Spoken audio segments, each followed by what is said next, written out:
মিরপুরে সিরিজের প্রথম ওয়ানডেতে টস জিতে ফিল্ডিং এর সিদ্ধান্ত নেয় বাংলাদেশ। পাকিস্তানের হয়ে ওপেনিং এ নামেন সাইফজাদা ফারহান এবং মাস সাদাকাত। শুরুটা খুব একটা খারাপ ছিল না পাকিস্তানের, ধীর গতিতে হলেও এগোচ্ছিল তাদের ইনিংস, কিন্তু দশম ওভারে বল হাতে এলেন নাহিদ রানা, আর সেখান থেকেই বদলে গেল পুরো ম্যাচের গল্প।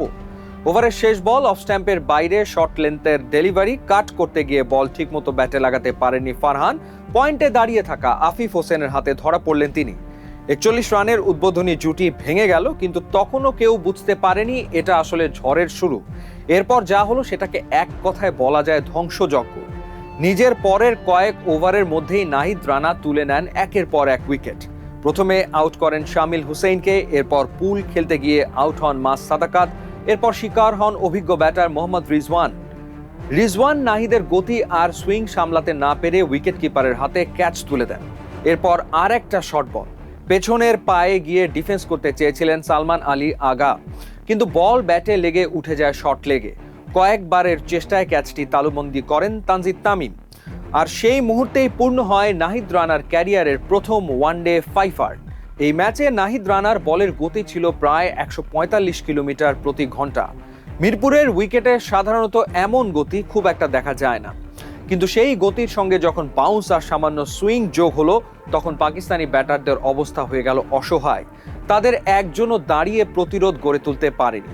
শেষ পর্যন্ত পাকিস্তান অল আউট হয় মাত্র 114 রানে, যা বাংলাদেশের বিপক্ষে ওয়ানডেতে পাকিস্তানের সর্বনিম্ন স্কোর।